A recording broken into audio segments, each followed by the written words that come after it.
En la mañana del 15 de marzo de 2017, Carmen Ruiz despertó en su pequeño departamento del barrio de Tepito con la sensación de que algo andaba mal. Su hija Daniela, de 24 años, no había regresado a casa la noche anterior. No era inusual que la joven pasara la noche fuera, pero siempre avisaba. Siempre. Carmen revisó su teléfono una y otra vez, esperando ver algún mensaje de su hija. Nada. Llamó 3 veces. Las llamadas iban directo al buzón de voz. Un nudo se formó en su estómago mientras preparaba café, mirando por la ventana hacia las calles ya llenas de comerciantes que comenzaban su día. El cielo estaba gris, amenazando con lluvia, y el aire olía a tortillas recién hechas mezcladas con el humo de los coches. Daniela trabajaba como asistente administrativa en una pequeña empresa de importaciones en la colonia Condesa. Era una chica responsable, estudiosa, que había logrado terminar sus estudios en la Universidad Autónoma Metropolitana a pesar de las dificultades económicas de la familia. Carmen, viuda desde hacía 5 años, había criado sola a Daniela y a su hijo menor, Javier, vendiendo ropa en el mercado de Tepito. La vida no había sido fácil, pero habían salido adelante juntos. Ahora, mientras el reloj marcaba las 9 de la mañana y no había señales de Daniela, Carmen sintió que el mundo se le venía encima. Antes de continuar con esta historia, te invito a que te suscribas al canal y nos cuentes en los comentarios desde qué parte de México o del mundo nos estás viendo. Tu apoyo nos ayuda a seguir trayendo estas historias que necesitan ser contadas. Carmen llamó a la oficina de Daniela. La recepcionista le informó que su hija no había llegado y que tampoco había llamado para reportar una ausencia. Eso era extremadamente inusual. Daniela era puntual hasta el extremo, casi obsesiva con cumplir sus horarios. Carmen sintió como el pánico comenzaba a apoderarse de ella. Llamó a las amigas de Daniela, una por una. Ninguna la había visto desde el día anterior. La última persona que habló con ella fue su compañera de trabajo, Mónica, quien le dijo que Daniela había salido de la oficina alrededor de las 6 de la tarde del día anterior, como siempre. Dijo que iba a tomar el metro para regresar a casa. A las 2 de la tarde, Carmen ya no pudo contenerse más. Tomó un taxi hasta la agencia del Ministerio Público más cercana para presentar una denuncia de persona desaparecida. La recibió un agente de aspecto cansado, que apenas levantó la vista de su escritorio cuando Carmen comenzó a explicar la situación. «Señora, apenas han pasado unas horas», le dijo con tono monótono. «Las personas adultas tienen derecho a ir y venir. Tal vez su hija está con el novio o decidió tomar unos días para sí misma». Carmen sintió la sangre hervir en sus venas. «Mi hija no es así. Algo le pasó. Lo sé». El agente suspiró y le entregó unos formularios. «Llene esto. Necesitamos una foto reciente y cualquier información que pueda ayudarnos». Carmen llenó los papeles con manos temblorosas. Adjuntó la última foto que tenía de Daniela en su teléfono, una selfie que su hija le había enviado 2 días antes, sonriendo frente a un café en la Roma. En la foto, Daniela llevaba su cabello negro, recogido en una cola de caballo, aretes pequeños de plata y una blusa azul que Carmen le había regalado en su cumpleaños. Sus ojos oscuros brillaban con esa chispa de determinación que siempre la había caracterizado. Carmen entregó los documentos y salió de la oficina con la sensación de que nadie realmente iba a ayudarla. Los días se convirtieron en semanas. Carmen puso carteles por todo Tepito, la Condesa y las estaciones del metro que Daniela solía frecuentar. Se busca Daniela Ruiz, 24 años, vista por última vez el 14 de marzo de 2017. Javier, su hijo de 19 años, dejó temporalmente sus estudios en el Instituto Politécnico Nacional para ayudar a su madre en la búsqueda.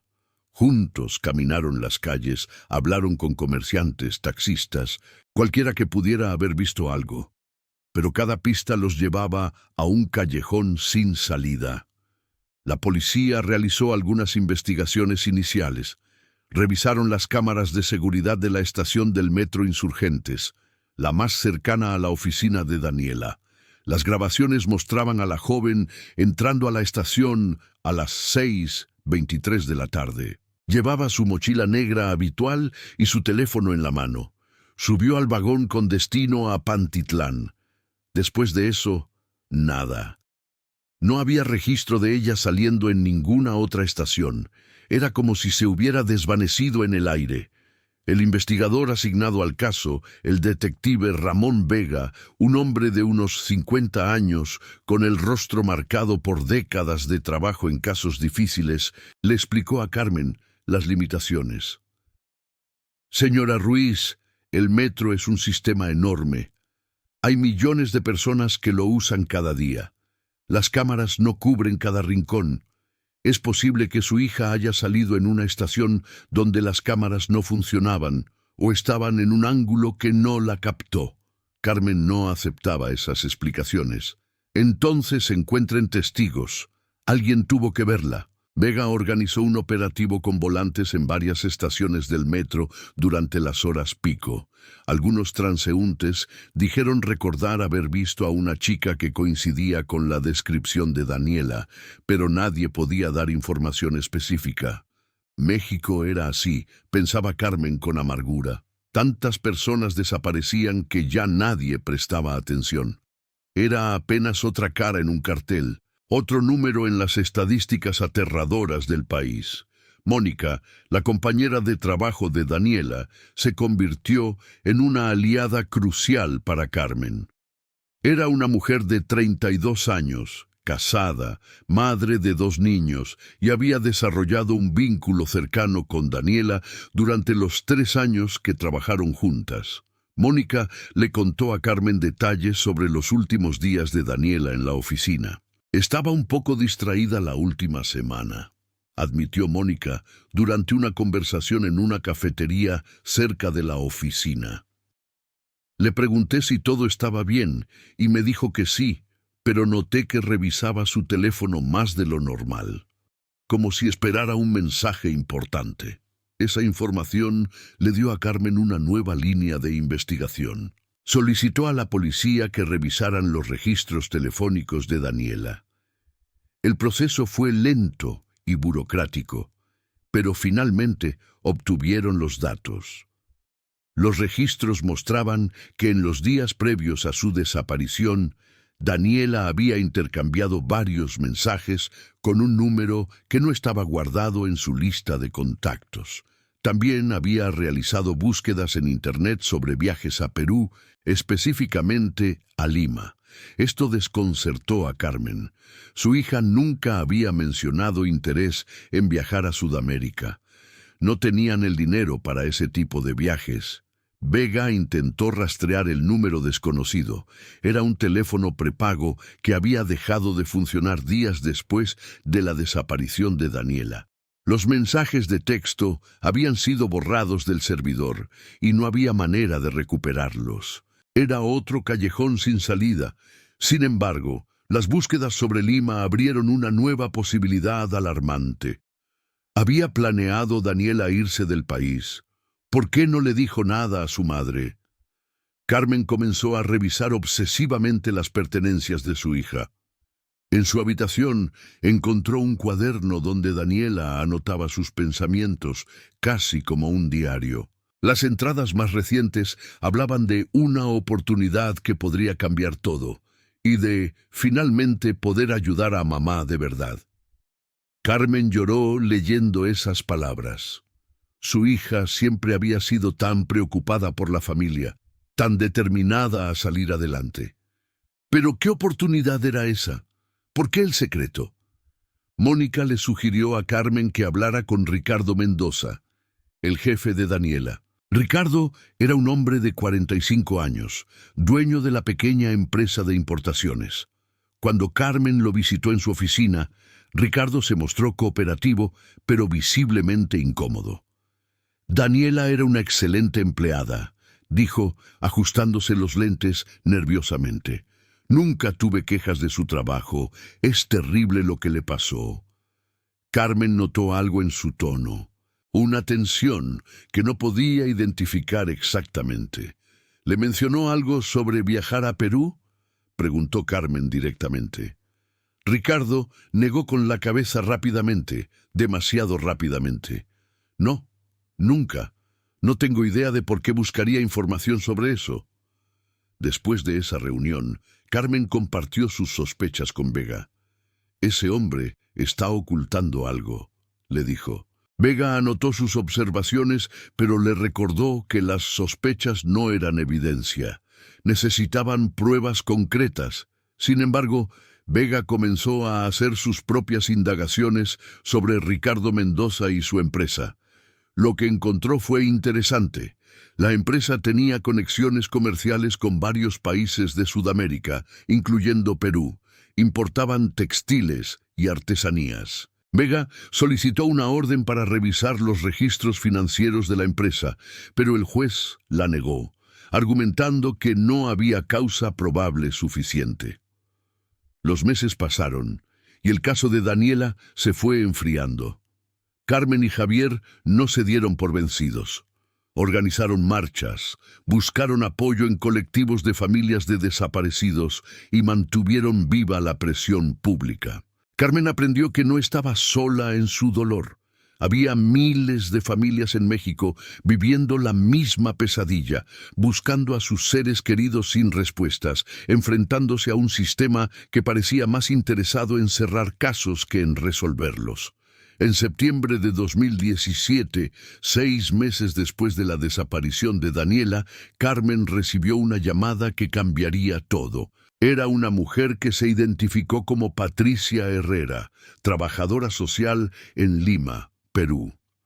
«Señora Ruiz», dijo con voz suave pero firme, «creo que tengo información sobre su hija». Carmen sintió que el corazón se le detenía. Patricia explicó que trabajaba con una organización que ayudaba a víctimas de trata de personas en Perú.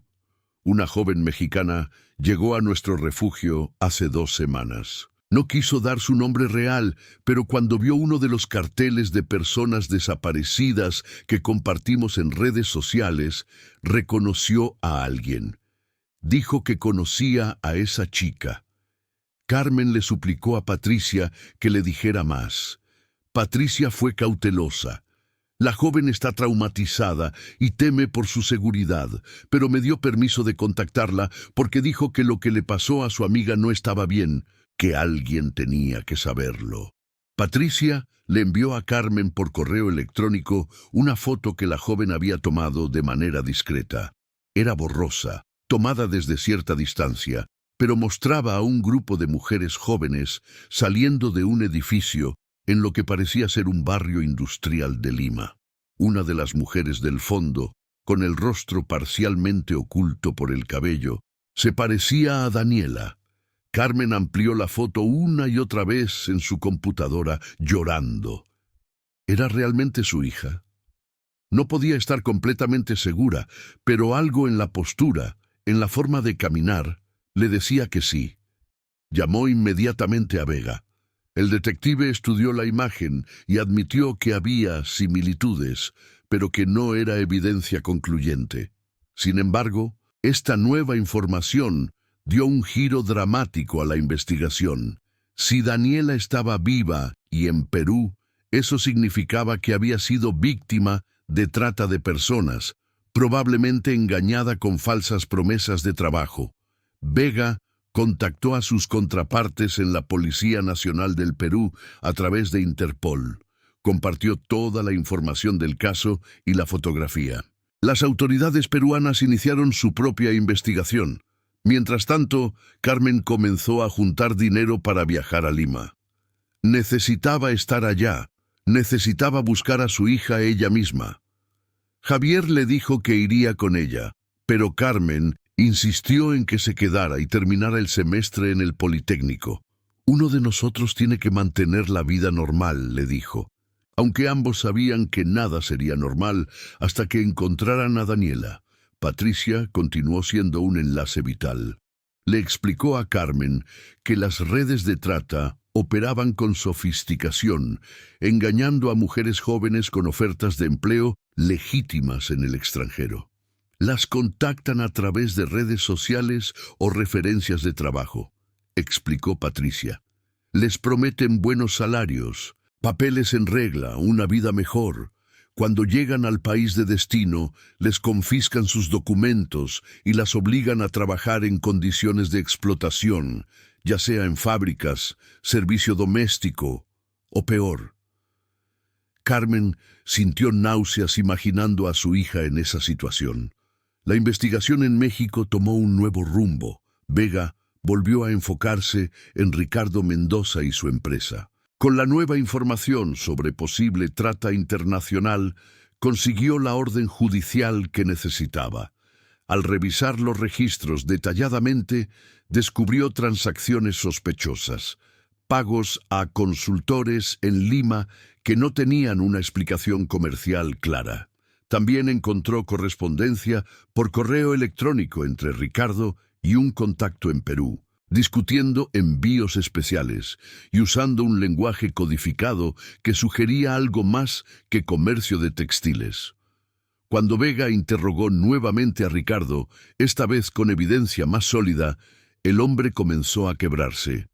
Admitió que había sido contactado por una red que ayudaba a colocar trabajadoras mexicanas en empleos en Sudamérica. Me dijeron que era legal, que solo estaban ayudando a chicas a encontrar mejores oportunidades, insistió Ricardo, sudando. Yo solo hacía la conexión, me pagaban una comisión. Vega lo arrestó inmediatamente por complicidad en trata de personas. El arresto de Ricardo generó titulares en los medios locales. Otras familias que tenían hijas desaparecidas se acercaron a la policía con información similar. Resultó que Ricardo había estado involucrado en facilitar el reclutamiento de al menos 6 jóvenes más en los últimos 2 años. Todas habían trabajado en su empresa o habían sido referidas a través de contactos laborales. El caso se expandió y se convirtió en una investigación federal. Carmen finalmente viajó a Lima en noviembre de 2017. Patricia la recibió en el aeropuerto.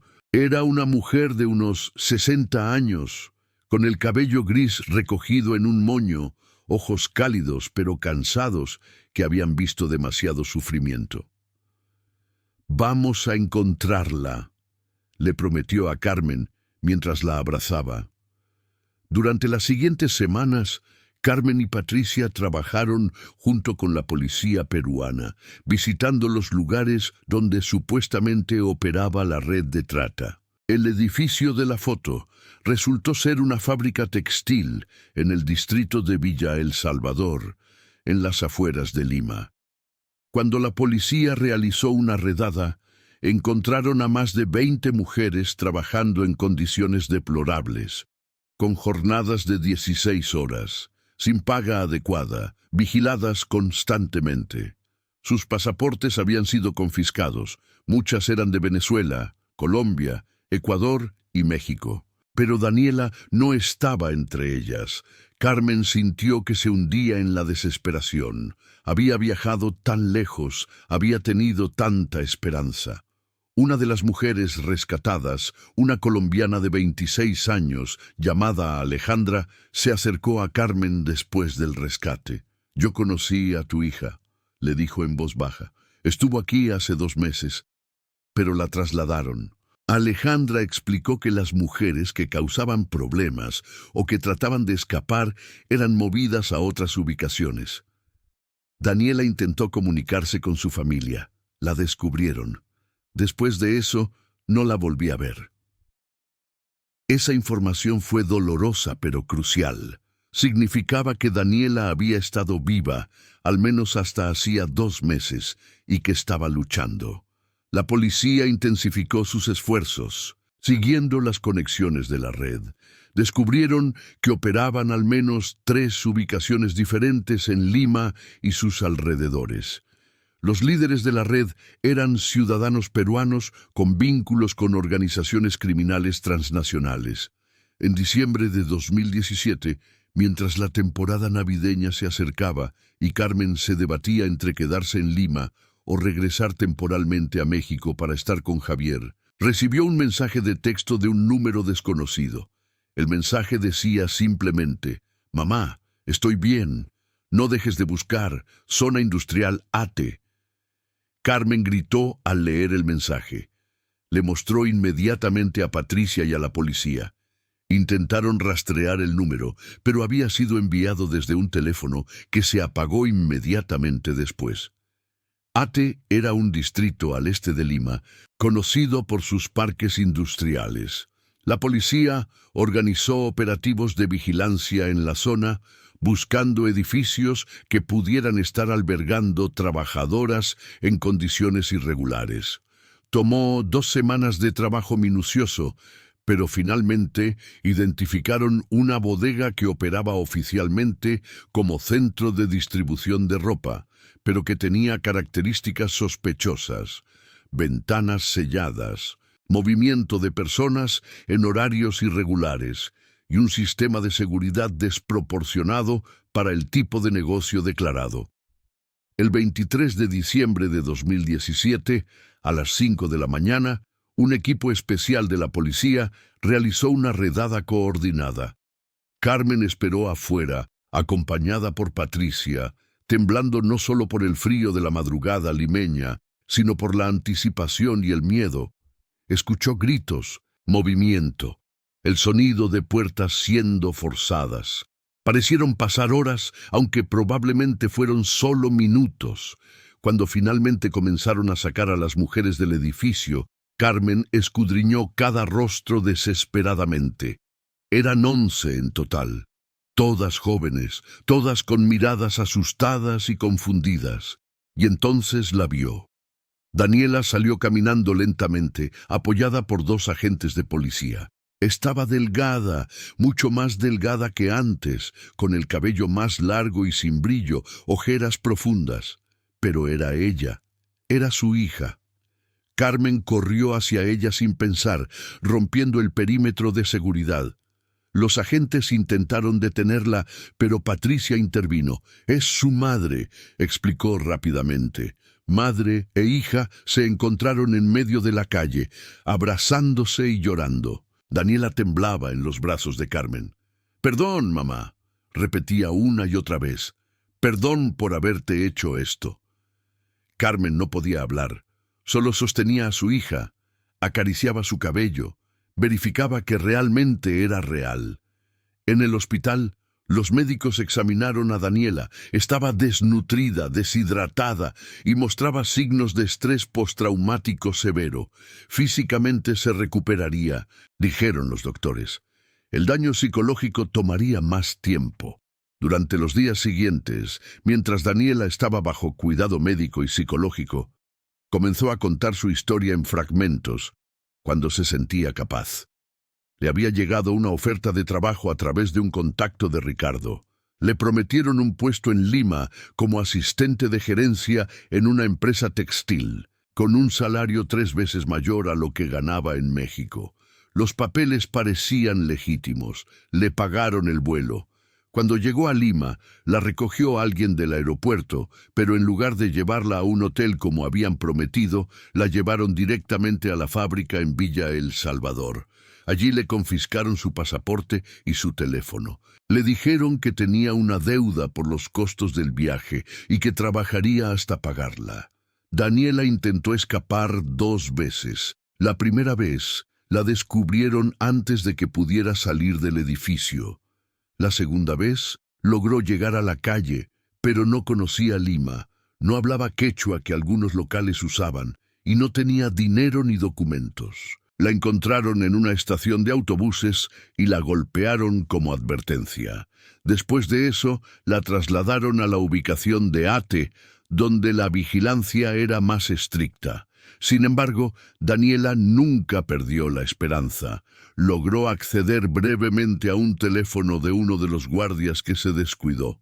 Ese fue el momento en que envió el mensaje a su madre. La investigación reveló que la red había operado durante al menos 5 años, traficando a más de 100 mujeres de varios países latinoamericanos.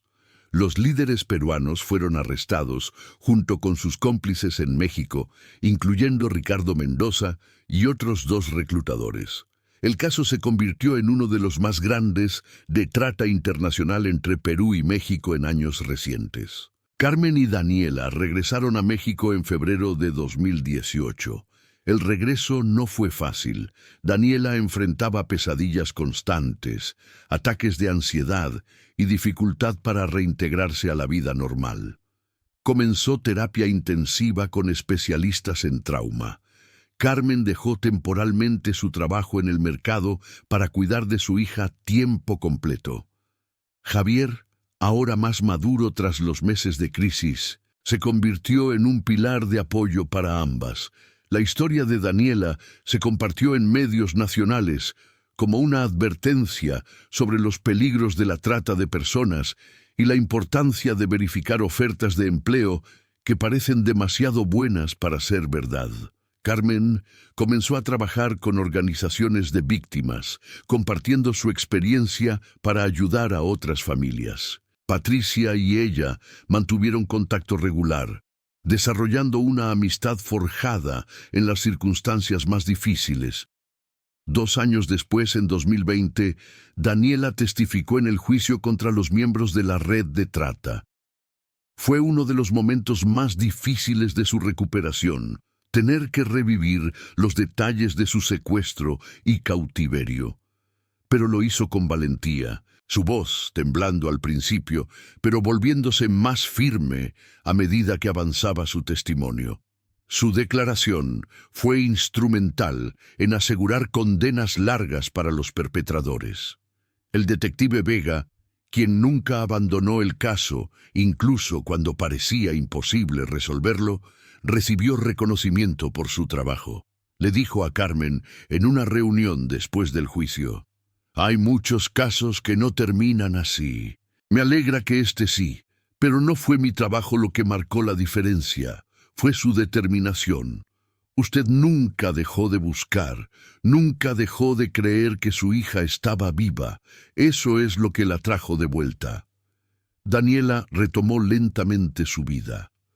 Completó sus estudios de contabilidad que había pausado y consiguió un nuevo empleo en una organización no gubernamental que trabajaba precisamente con prevención de trata de personas y apoyo a sobrevivientes. Encontró propósito en convertir su trauma en herramienta para ayudar a otros. «No puedo cambiar lo que me pasó», le dijo a su madre en una conversación nocturna mientras tomaban té en la pequeña cocina del departamento de Tepito. «Pero puedo asegurarme de que sirva para algo, que otras chicas no caigan en la misma trampa». Los episodios de ansiedad continuaron, especialmente en fechas significativas, como el aniversario de su secuestro, o cuando veía noticias sobre casos similares. Pero con el tiempo y el apoyo constante de su familia y terapeutas, Daniela aprendió a manejarlos. Desarrolló técnicas de respiración, mindfulness, y encontró consuelo en escribir.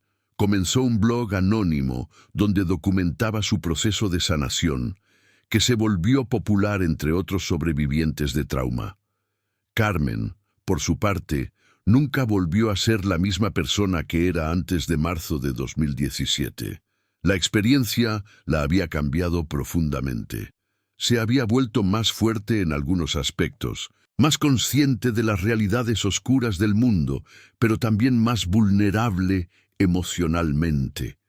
Desarrolló una conexión especial con otras madres buscadoras, esas mujeres valientes que recorrían el país con palas y perros, buscando a sus hijos e hijas desaparecidos en fosas clandestinas. Carmen sabía que ella había tenido suerte, que su historia había terminado con un reencuentro. Muchas otras familias nunca tendrían ese cierre. Javier también había madurado aceleradamente durante la crisis. Terminó sus estudios en ingeniería y consiguió un buen trabajo en una empresa de telecomunicaciones. Se volvió extremadamente protector con su familia, llamando a su madre y hermana diariamente, visitándolas cada fin de semana. La experiencia le enseñó la fragilidad de la vida y la importancia de valorar cada momento con los seres queridos. En 2022, 5 años después de su desaparición, Daniela participó en un documental sobre trata de personas en América Latina. Apareció con su rostro visible por primera vez, decidiendo que ya no viviría en el anonimato. «Me quitaron 10 meses de mi vida», dijo a cámara, con voz clara y firme, «pero no dejaré que me quiten el resto. Mi historia merece ser contada no por lástima, sino para generar conciencia real sobre lo que está pasando a mujeres todos los días en nuestro continente». El documental tuvo impacto internacional. Daniela recibió mensajes de todo el mundo, de sobrevivientes compartiendo sus propias historias, de familias agradeciendo por darles esperanza, de activistas solicitando su colaboración en campañas de prevención.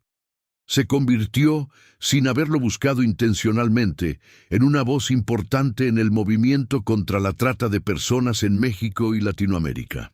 La foto borrosa que Patricia había enviado en septiembre de 2017, esa imagen que reavivó la investigación y dio a Carmen nueva esperanza, quedó enmarcada en la sala del departamento de Tepito, no como recuerdo del trauma, sino como símbolo de que en los momentos más oscuros, una pequeña luz puede cambiar todo.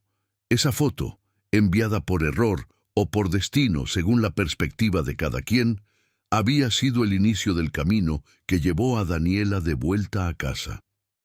Carmen seguía trabajando en el mercado, pero ahora también dedicaba tiempo a dar charlas en escuelas sobre prevención de trata.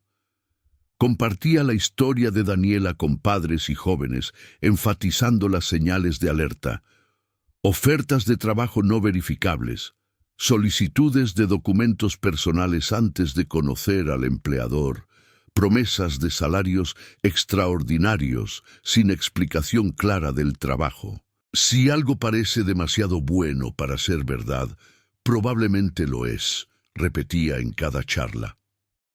Daniela conoció a Rodrigo en 2023, en un congreso sobre derechos humanos.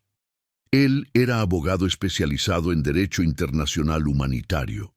Su relación se desarrolló lentamente, con Daniela siendo honesta desde el principio sobre su pasado y las cicatrices que llevaba, tanto físicas como emocionales. Rodrigo la escuchó sin juzgar, con paciencia y comprensión. «Todos tenemos historia», le dijo. «La tuya te hace quien eres, y quien eres es extraordinaria».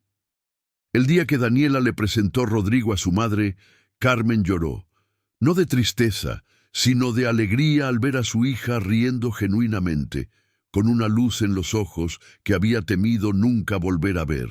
Durante la cena en el pequeño departamento de Tepito, Carmen observó a Daniela contar anécdotas del trabajo, hacer planes de futuro, simplemente vivir.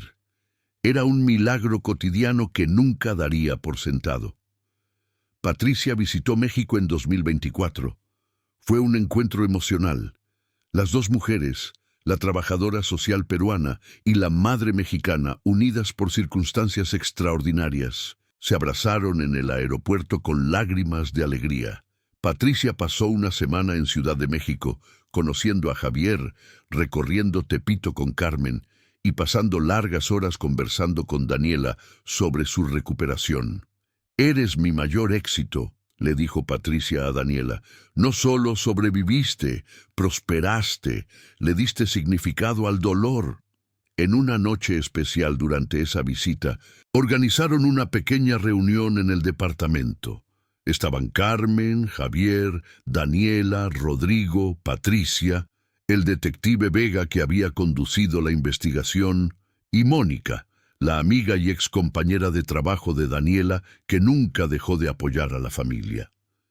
Compartieron comida mexicana que Carmen preparó con tanto amor como siempre y contaron historias, algunas dolorosas, otras esperanzadoras, todas importantes.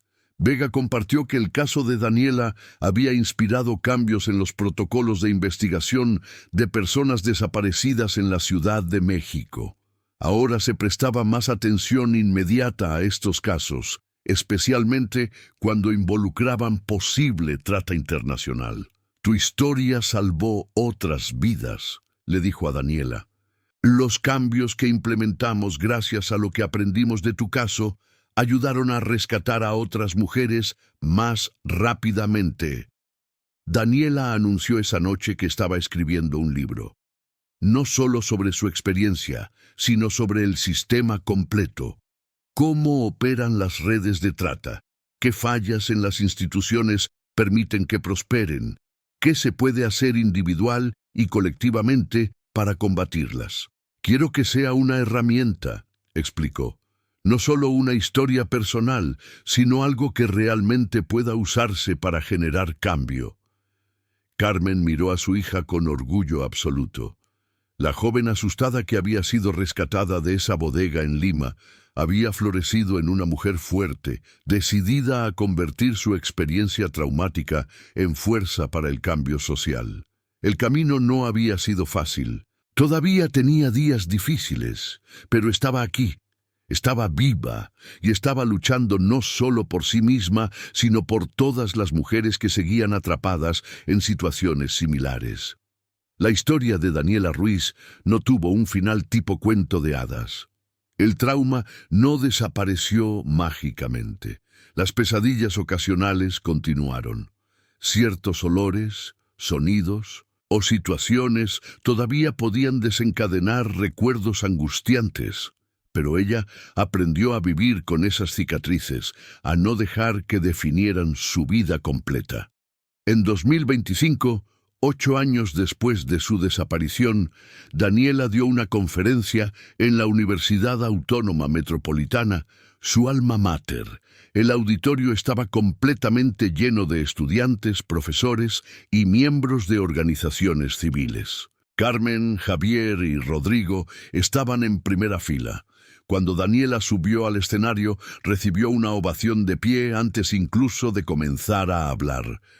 «Mi nombre es Daniela Ruiz», comenzó, su voz amplificada llenando el auditorio. «En marzo de 2017 yo era como muchas de ustedes, una joven recién graduada, tratando de construir un futuro, soñando con ayudar a mi familia. Y esa determinación, ese deseo de mejorar, fue usado en mi contra por personas que se aprovechan de nuestros sueños». Hizo una pausa, respiró profundo y continuó. «Pero estoy aquí hoy, y eso significa algo. Significa que la esperanza no es ingenua. Significa que la lucha vale la pena. Significa que podemos sobrevivir y hacer algo significativo con esa supervivencia». Habló durante 1 hora. Respondió preguntas durante otra hora más. Al final, una joven estudiante se acercó al micrófono durante la sesión de preguntas. «¿Cómo perdonas?», preguntó con voz temblorosa.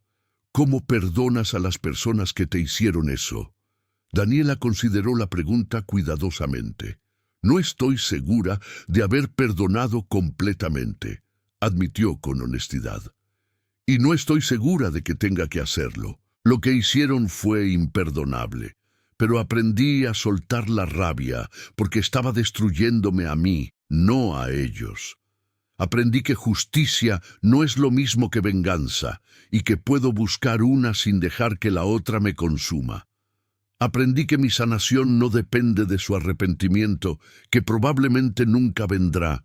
Mi sanación depende de mí, de las elecciones que hago cada día sobre cómo vivir con lo que pasó». Después de la conferencia, varias jóvenes se acercaron a Daniela para compartir sus propias experiencias con ofertas de trabajo sospechosas, con situaciones que les habían parecido incómodas, pero que no sabían cómo denunciar. Daniela escuchó a cada una con atención, tomó notas, ofreció contactos de organizaciones que podían ayudar. Carmen la observaba desde la distancia, conversando con otros padres de familia que habían asistido al evento, y pensaba en cómo el dolor a veces transforma a las personas en sus versiones más fuertes y compasivas. La noche después de la conferencia, de vuelta en el departamento de Tepito, Daniela y Carmen se sentaron en el pequeño balcón que daba a la calle. Era tarde, el mercado ya estaba cerrado y el barrio había adquirido ese silencio relativo que solo llega en las primeras horas de la madrugada. Tomaban té, envueltas en cobijas contra el frío de la noche. ¿Te arrepientes?, preguntó Carmen de repente, de haber aceptado esa oferta de trabajo. Daniela pensó por un momento antes de responder. A veces sí, admitió. Pero entonces pienso en todas las mujeres a las que he podido ayudar desde entonces, en las conversaciones que he tenido, en el trabajo que estoy haciendo ahora. Y me pregunto si todo esto hubiera sido posible sin haber pasado por lo que pasé. No es que esté agradecida por el trauma, jamás. Pero tal vez le estoy encontrando significado, y eso hace que sea más llevadero. Carmen asintió, comprendiendo. «Eres más fuerte de lo que yo nunca fui», dijo suavemente. «No, mamá», respondió Daniela, tomando la mano de su madre. «Soy fuerte porque tú me enseñaste a serlo, porque nunca te diste por vencida, porque viajaste a un país que no conocías, aprendiste a navegar sistemas burocráticos en 2 países, moviste cielo y tierra para encontrarme. Si sobreviví, si logré mantener la esperanza durante esos meses en Lima, fue porque sabía que tú me estabas buscando. Esa certeza fue mi ancla». Permanecieron en silencio por un tiempo, cada una perdida en sus propios pensamientos, pero unidas en ese momento de paz. La historia de Daniela, que comenzó con una foto enviada por error desde Lima, había terminado no con un final perfecto, sino con algo más valioso, una oportunidad de seguir adelante, de crecer, de ayudar a otros. La cicatriz quedaba, pero también la lección de que incluso en los momentos más oscuros, cuando parece que la esperanza está perdida, un destello de luz puede aparecer y cambiarlo todo.